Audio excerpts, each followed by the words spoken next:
Hello students, कैसे हैं आप लोग। उम्मीद है आप लोग ठीक होंगे। तो आज हम बात करने वाले हैं कोशिकाओं के प्रकार पे। जैसे कि हमने पिछले वीडियो में कोशिका के बारे में बताया था कि कोशिका क्या होती है, और हमने उस पर रिलेटेड जितने क्वेश्चन हो सकते थे हमने सब क्वेश्चन आपको दे दिए थे। और आपको कमेंट में एक क्वेश्चन का आंसर भी करने के लिए कहा था। कुछ बच्चों ने किया, कुछ बच्चों ने नहीं किया।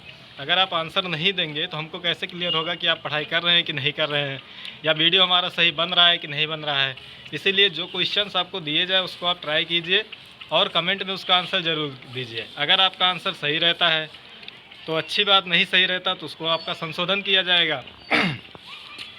तो आज हम बात करेंगे कोशिकाओं के प्रकार पे, लेकिन उससे पहले हम पिछला वीडियो थोड़ा सा हम रिवीजन कर दें कि पिछले वीडियो में हमने क्या कहा था। हमने बताया था कि कोशिका क्या होती है,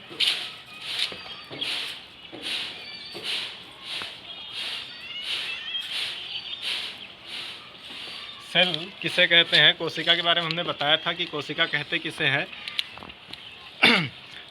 तो कोशिका देखिए क्या होती है। परिभाषा हमने बताई थी एक लाइन की कि कोशिका जीवन की संरचनात्मक एवं क्रियात्मक इकाई होती है। क्रियात्मक इकाई होती है। यहाँ तक हमने बताया था कि कोशिका किसे कहते हैं और क्यों होती है। इसको हम संरचनात्मक और क्रियात्मक इकाई क्यों कहते हैं, स्ट्रक्चरल और फंक्शनल यूनिट हम इसको कैसे कह सकते हैं, इसके बारे में भी हमने डिटेल में बताया था।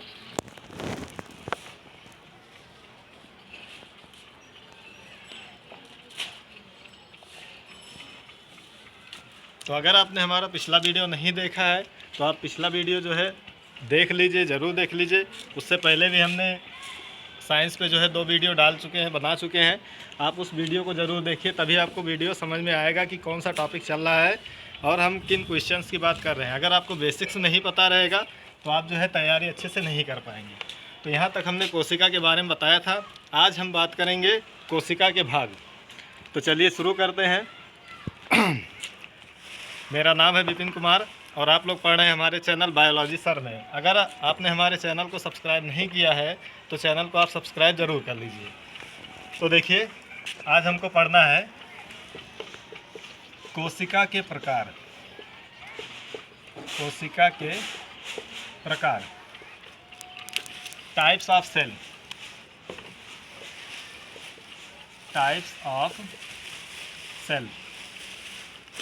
तो देखिए बच्चों, पहले जान लीजिए कि जो कोशिका होती है, इस पृथ्वी पे अभी तक सिर्फ 2 प्रकार की कोशिकाएं ज्ञात हैं। सिर्फ 2 प्रकार की कोशिकाएं ज्ञात हैं। पहला है प्रोकैरियोटिक कोशिका। प्रोकैरियोटिक कोशिका। और दूसरा है यूकैरियोटिक कोशिका।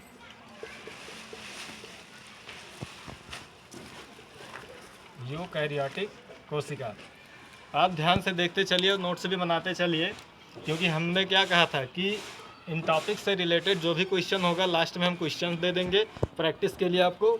और एक क्वेश्चन आपका होमवर्क के लिए रहता है, जो कि जिसका आंसर आपको कमेंट में करना रहता है। तो देखिए, कोशिका सिर्फ 2 प्रकार की होती है। इस पृथ्वी पे जितने भी जीव जंतु पाए जाते हैं उनमें केवल 2 प्रकार की कोशिकाएँ पाई जा सकती हैं। या तो उनमें प्रोकैरियोटिक कोशिका होगी या फिर यूकैरियोटिक कोशिका होगी। तीसरी प्रकार की कोशिका अभी तक ज्ञात नहीं है। ठीक, तो हम सबसे पहले बात करेंगे प्रोकैरियोटिक, उसके बाद फिर यूकैरियोटिक। तो आप सबसे पहले हेडिंग डालेंगे प्रोकैरियोटिक कोशिका। हाँ, तो देखिए हेडिंग आपकी पड़ेगी प्रोकैरियोटिक कोशिका। हमने पहले ही बताया था कि बायोलॉजी के ज़्यादातर शब्द जो हैं ग्रीक वर्ड से लिए गए हैं। जहाँ प्रोकैरियोटिक देखिए 2 शब्दों से मिलकर बना है, एक प्रो, दूसरा कैरियन। प्रो का मतलब होता है प्रिमिटिव,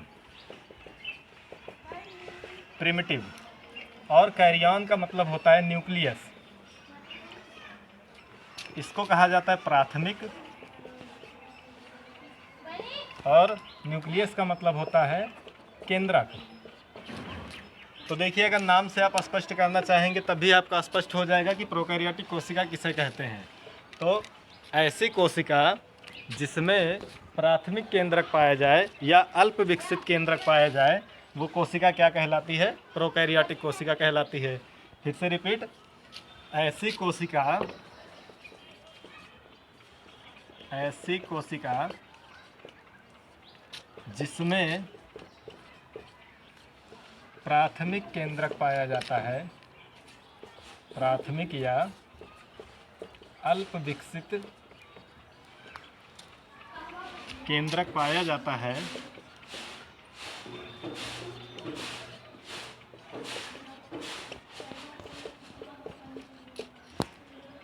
प्रोकैरियोटिक कोशिका कहलाती है। प्रोकैरियोटिक कोशिका कहलाती है।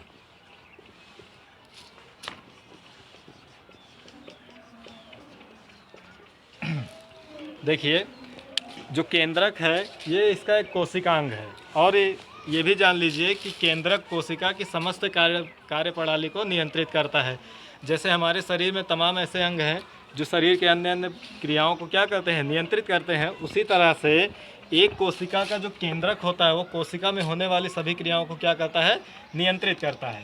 तो देखिए, जिन कोशिकाओं का केंद्रक जो होता है अल्प विकसित होता है, उन कोशिकाओं को प्रोकैरियोटिक कोशिकाएं कहा जाता है।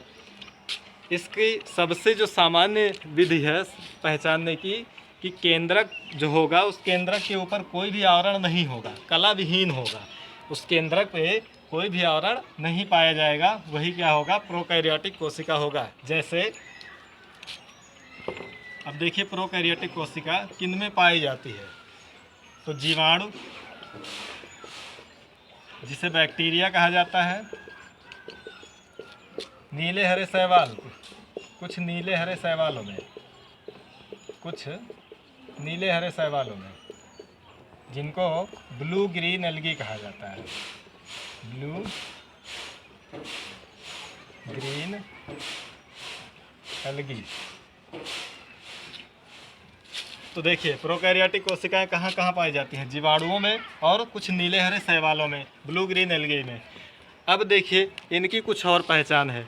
प्रोकैरियोटिक कोशिकाओं में कोई भी कोशिकांग नहीं पाया जाता, कोई भी कोशिकांग नहीं पाया जाता। जैसे कि माइटोकॉन्ड्रिया, हरित लवक, राइबोसोम, लाइसोसोम, केवल 70 इस प्रकार का राइबोसोम मिलेगा, 80 इस प्रकार का नहीं मिलेगा। तो माइटोकॉन्ड्रिया, हरित लवक, लाइसोसोम, गाली का, ये सब कोशिकांग नहीं पाए जाते प्रोकैरियोटिक में। इनमें सिर्फ एक प्रिमिटिव न्यूक्लियस होगा और 70 इस टाइप का राइबोसोम मिल सकता है, जैसे कि बैक्टीरिया। अब हम थोड़ा सा बैक्टीरियल सेल की संरचना आपको बना के दिखा देते हैं। स्टार्ट। देखिए, ये एक जीवाणु कोशिका की संरचना है, और हमने पहले ही बताया था कि जीवाणु क्या है, इसमें प्रोकैरियोटिक कोशिका पाई जाती है। अगर आपको एक फिगर याद रहता है, एक किसी भी, चाहे जीवाणु की या नीले हरे शैवाल की किसी भी कोशिका की संरचना अगर आपको याद है, तो प्रोकैरियोटिक कोशिका में आपको ज़्यादा रटने की आवश्यकता नहीं है। तो देखिए, हमने पहले ही कहा था कि प्रोकैरियोटिक कोशिका में कोई भी कोशिकांग नहीं पाया जाता। इसमें आपको कहीं भी माइटोकॉन्ड्रिया या हरित लवक जैसा कुछ भी नहीं दिख रहा है। ठीक, अब यहाँ पे देखिए, पहले हमें इस बैक्टीरियल सेल के बारे में जान लें, इसमें मिल क्या क्या रहा है। तो देखिए, सबसे पहले देखिए यहाँ पे क्या है, ये प्लाज्मा लेमा, जो ग्रीन वाली लेयर आपको दिख रही है अंदर, ये इसके कोशिका झिल्ली कहलाती है, जिसको क्या कहा जाता है? प्लाज्मा लेमा कहा जाता है। ये इसका सर्कुलर डीएनए है, जिसको न्यूक्लियाइड कहा जाता है, और यही इसका केंद्रक है। जो प्रोकैरियोटिक कोशिका में जो केंद्रक पाए जाते हैं उनमें कोई भी आवरण नहीं होता, कोई भी कवर नहीं होता। ठीक, इसीलिए इनको क्या कहा जाता है? न्यूक्लियाइड कहा जाता है। फिर हमने कहा था इसमें केवल 70 टाइप के राइबोसोम पाए जाते हैं, 70 इस प्रकार के राइबोसोम मिल गए। सबसे बाहरी परत जो होती है जीवाणु की, वो कहलाती है सेल वॉल, यानी कि कोशिका भित्ति। प्लाज्मिड जो होता है, ये इसका डीएनए होता है। प्लाज्मिड, जैसे हम लोगों में जो काम डीएनए करता है, वही काम इसमें प्लाज्मिड करता है बैक्टीरिया में। इसके अंदर एक द्रव भरा होता है, पूरे शरीर में इसके एक द्रव भरा होता है, जो कि साइटोप्लाज्म या कोशिका द्रव्य कहलाता है। यहाँ पे आपको एक संरचना मिल जा रही है मीसोसोम की। मीसोसोम क्या करता है? ये इसका श्वसनांग है, ये श्वसन का काम करता है। और यहाँ पे आपको दिख रहा है कि एक फ्लैजिला है। फ्लैजिला का मतलब होता है कशाभिका। ये कशाभिका जो है इसको मूवमेंट में सहायता करती है, यानी कि गति करने में सहायता करती है। तो ये पूरी संरचना एक बैक्टीरियल सेल की हो गई, एक प्रोकैरियोटिक कोशिका की संरचना हो गई। इसको आप बना लीजिएगा। बना के जो है प्रैक्टिस कर लीजिएगा, आप 1-2 बार बनाएंगे आपको आ जाएगा। तो इससे आपका स्पष्ट हो गया कि प्रोकैरियोटिक कोशिका क्या होती है। ऐसी कोशिका जिसमें अल्प विकसित केंद्रक पाया जाए और कोई भी कोशिकांग ना पाया जाए, वो प्रोकैरियोटिक कोशिका कहलाती है। प्रोकैरियोटिक कोशिका में कोई भी कोशिकांग नहीं होता, और इसका उदाहरण क्या है, जीवाणु और नीले हरे शैवाल। इतना हो गया। अब हम इसके बाद बात करेंगे यूकैरियोटिक कोशिका की। आप इसको नोट कर लीजिएगा। उसके बाद आप हेडिंग डालेंगे यूकैरियोटिक कोशिका। यूकैरियोटिक कोशिका हेडिंग हम लगाएंगे यूकैरियोटिक कोशिका।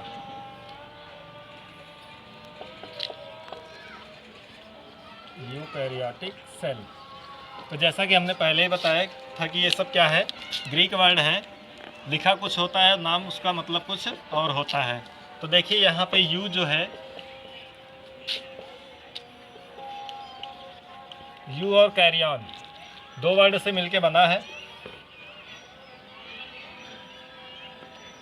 जहाँ यू का मतलब होता है वेल और गुड, और कैरियन का मतलब होता है न्यूक्लियस, हमने पहले ही बताया।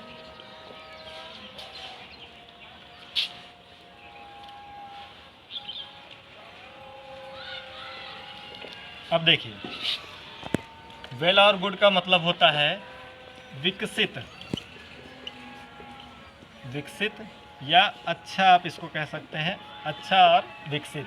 और कैरियन का मतलब हमने पहले ही न्यूक्लियस बताया, जिसका मतलब क्या होता है, केंद्रक होता है। तो देखिए, ऐसी कोशिका जिसमें सुविकसित केंद्रक पाया जाए, ऐसी कोशिका जिसमें पूर्ण विकसित केंद्रक पाया जाए, वो कोशिका क्या कहलाती है, यूकैरियोटिक कोशिका कहलाती है। वो कोशिका जिसमें सुविकसित केंद्रक पाया जाए, पूर्ण रूप से विकसित केंद्रक हो, वही क्या कहलाती है, यूकैरियोटिक कोशिकाएं कहलाती है। अब देखिए, यूकैरियोटिक कोशिका में सभी कोशिकांग पाए जाते हैं, जैसे कि हो गया माइटोकॉन्ड्रिया,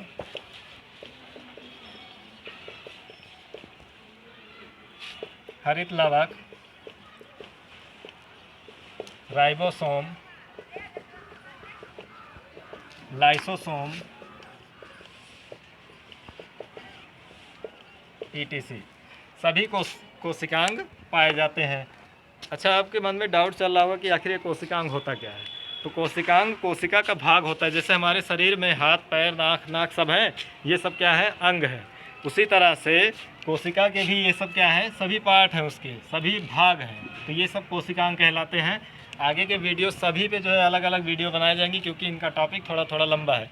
अगर आप पढ़ेंगे तो अच्छे से आपको समझ में आ जाएगा। तो आगे इन सब पे बात होगी, लेकिन अभी हम यहाँ सिर्फ यही जानेंगे कि यूकैरियोटिक कोशिका क्या होती है। तो यूकैरियोटिक कोशिका जिसमें सुविकसित केंद्रक पाए जाए, वही यूकैरियोटिक कोशिका होती है। इसमें सभी कोशिकांग पाए जाते हैं। यहाँ पे 70S और 80S दोनों प्रकार के राइबोसोम मिलेंगे। ये 705 आप मत समझिएगा, ये यस है। 70S और 80S टाइप राइबोसोम्स दोनों मिलेंगे आपको, दोनों प्रकार के राइबोसोम्स आपको मिल जाएंगे, लेकिन मैक्सिमम आपको 80S टाइप का राइबोसोम मिलेगा यूकैरियोटिक सेल्स में। तो ये हो गए यूकैरियोटिक कोशिका। अब ये देखिए किसमें पाया जाता है। तो देखिए, आपके आसपास जितने पेड़ पौधे दिख रहे हैं, आप ऐसा कह सकते हैं कि जितने अगल बगल आपको जीव जंतु, पेड़ पौधे सब दिख रहे हैं, सभी में यूकैरियोटिक कोशिकाएं पाई जाती हैं। सब में, चाहे वो छोटे कीड़े मकोड़े हों, चाहे वो बड़े पेड़ पौधे हों, सब में जो है यूकैरियोटिक कोशिकाएं पाई जाती हैं।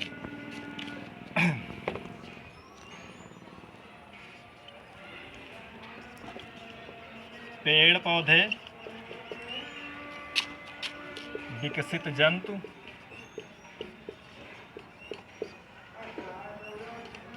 या आप ऐसा भी कह सकते हैं कि जीवाणु और नीले हरे शैवालों को छोड़ के जो जीव बच रहे हैं, वही सब में क्या पाई जाती है, यूकैरियोटिक कोशिका पाई जाती है। तो ये आज की बात हो गई, प्रोकैरियोटिक और यूकैरियोटिक कोशिका किसे कहते हैं। इतना आप नोट कर लीजिए। आपका प्रोकैरियोटिक और यूकैरियोटिक कोशिका की जो डिफिनीसन है और कोशिका के जो भाग हैं, ये आपका क्लियर हो गया।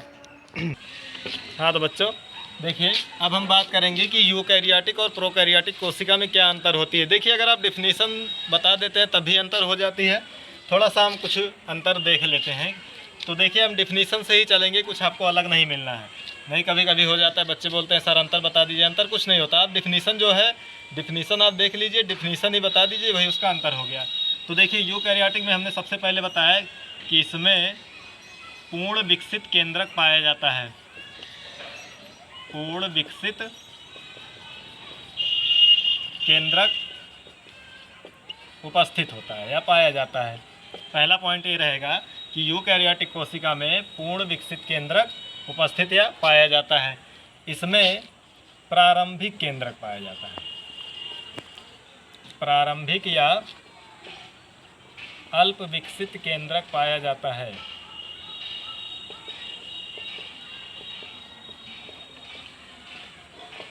ये पहला आपका अंतर हो गया कि इसमें पूर्ण विकसित केंद्रक पाया जाता है, इसमें प्रारंभिक या अल्प विकसित केंद्रक पाया जाता है। दूसरा अंतर ये है कि यूकैरियोटिक सेल्स में 80S टाइप राइबोसोम्स मिलते हैं, जो कि हमने पहले बताया। इसमें 80S टाइप राइबोसोम्स यानी 80S प्रकार के राइबोसोम मिलते हैं, और इसमें क्या है कि 70S प्रकार के राइबोसोम मिलते हैं। 70S टाइप के राइबोसोम्स मिलेंगे। फिर इसमें हम देखेंगे कि इसमें सभी कोशिकांग, इसमें सभी कोशिकांग जैसे माइटोकॉन्ड्रिया,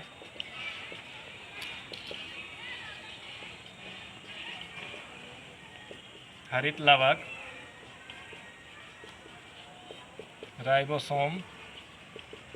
तो देखिए इसमें सभी कोशिकांग जैसे माइटोकॉन्ड्रिया, हरित लवक, राइबोसोम ये सब उपस्थित रहते हैं, और इसमें जो है सभी कोशिकांग अनुपस्थित रहते हैं, केवल 70S टाइप का राइबोसोम मिलेगा। यही इतना अंतर होता है प्रोकैरियोटिक और यूकैरियोटिक कोशिका में। इन अंतर, ये जो अंतर है इसको आप देख लीजिए, अच्छे से पढ़ लीजिए। इस तरह से जो है आज का कोशिका का जो भाग है वो आज ख़त्म हो जा रहा है। उदाहरण अगर आप फिर से देखेंगे तो हमने बताया विकसित जंतुओं की बात ले लीजिए। विकसित जीव जंतु जितने हैं सब में प्रोकैरियोटिक यूकैरियोटिक कोशिका पाई जाएगी, और जो अल्प विकसित या प्राथमिक जीव हैं जैसे कि जीवाणु हो गया और नीले हरे शैवाल हो गए, इनमें क्या मिलेगा आपको, प्रोकैरियोटिक कोशिका पाई जाएगी। पिछले वीडियो में हमने एक क्वेश्चन किया था कि इस पृथ्वी पे ऐसा कौन सा जीव है जिसका शरीर कोशिका से नहीं बना है। तमाम बच्चों ने आंसर सही दिया, कुछ बच्चों ने गलत भी बताया है। तो वो बच्चे जो है फिर से उस वीडियो को देख लें, आपको आंसर मिल जाएगा। वैसे हम बता दे रहे हैं, बता देंगे तो आप लोग देखोगे नहीं, लेकिन चलिए फिर भी बता देते हैं कि वायरस यानी कि विषाणु इस पृथ्वी पे इकलौता ऐसा जीव है जिसका शरीर कोशिका से नहीं बना है। ये जीव प्रोटीन और न्यूक्लिक अम्ल से मिलके बना होता है, यानी कि न्यूक्लियो प्रोटीन के बने होते हैं। वायरस पे डिस्कशन आगे होगा, लेकिन आज के लिए इतना ही कि कोशिका के कितने भाग होते हैं और वो कोशिकाएं किन में पाई जाती हैं। तो इससे आपका आज स्पष्ट हो गया होगा कि कोशिका किन जीवों में कौन कौन सी कोशिका पाई जाती है, और ये कोशिका के भाग जो है प्रोकैरियोटिक यूकैरियोटिक होते क्या है। तो इन सबको आप नोट कर लीजिएगा। अब जो लास्ट आता है कि जो क्वेश्चन इन टॉपिक से बन रहा है प्रोकैरियोटिक और यूकैरियोटिक कोशिका से, उसको हम दे रहे हैं। आप उन कोशिकाओं क्वेश्चन को नोट कर लीजिए। हाँ तो देखिए ये क्वेश्चन आज आपको प्रैक्टिस के लिए दिए जा रहे हैं। आपको आंसर जो है अगर आ रहा है तो आप कमेंट कीजिए, नहीं आ रहा तब भी आप कमेंट कीजिए कि सर नहीं आ रहा है। वैसे आएगा क्यों नहीं, पिछले वीडियो में हमने कहा था कि सभी क्वेश्चन के आंसर आपको बताए गए हैं। यहाँ पे थोड़ा सा क्वेश्चन घुमा दिया गया है। पूछ रहा है कि टिटनेस और क्षय रोग के कारक में कौन सी कोशिका पाई जाती है। यानी कि आपको पहले ये पता करना है कि टिटनेस और क्षय रोग किससे होता है। क्षय रोग यानी कि टीबी को कहा जाता है। ये बीमारियाँ किससे होती हैं उस कारक को आपको पहले पता करना है, उसके बाद आपको आंसर देना है कि उसमें कौन सी कोशिका पाई जाती है।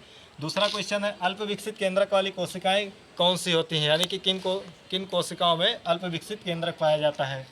तीसरा क्वेश्चन है किन कोशिकाओं में विकसित केंद्रक पाया जाता है। सेम उसी का उल्टा है कि विकसित केंद्रक वाली कोशिकाएं कौन सी होती हैं। चौथा क्वेश्चन है निम्न में से कौन से जीव प्रोकैरियोटिक और कौन से जीव यूकैरियोटिक है। यहाँ पे आपको अलग करना है, जैसे कि आम हो गया, मटर हो गया, जीवाणु हो गया, मनुष्य हो गया, बंदर हो गया। आप कहेंगे आम फल है, आम वृक्ष की बात की जा रही है, तो इनमें जो है कौन से जीव प्रोकैरियोटिक है और कौन से यूकैरियोटिक है, यही चीज़ आपको बताना है। फिर जिसका आपको कमेंट करना है और क्लियर इसका कमेंट करना है। इनका तो अगर मान लीजिए आप कमेंट नहीं कर रहे हैं तब भी काम चल जा रहा है, अगर आ रहा है तो कमेंट ज़रूर कीजिए, नहीं तो इसका आपको कमेंट करना है कि कोशिका की खोज किसने और कब की। इस क्वेश्चन का आंसर आप कमेंट करेंगे। क्वेश्चन को आप अच्छे से नोट कर लीजिए, प्रैक्टिस कर लीजिए। और हाँ, अगर आपने हमारे चैनल को सब्सक्राइब नहीं किया है तो सब्सक्राइब कर लीजिए। और अगर ये वीडियो आपको पसंद आया तो अपने फ्रेंड के पास शेयर कीजिए, वीडियो को लाइक कीजिए और आंसर कमेंट कीजिए। इसी के साथ मैं विपिन कुमार आज का वीडियो ख़त्म करता हूँ। कोशिका के भाग आज का आपका क्लियर हो गया है। अगला कोशिका के प्रकार आज आपका ख़त्म हुआ है। अगला जो पार्ट आएगा वो कोशिका के भाग हो, यानी कि उसमें कोशिकाओं के कितने भाग होते हैं उनके बारे में चर्चा की जाएगी। तो इसका जो है आप आंसर कमेंट कीजिए और पढ़ाई करते रहे। All the very best.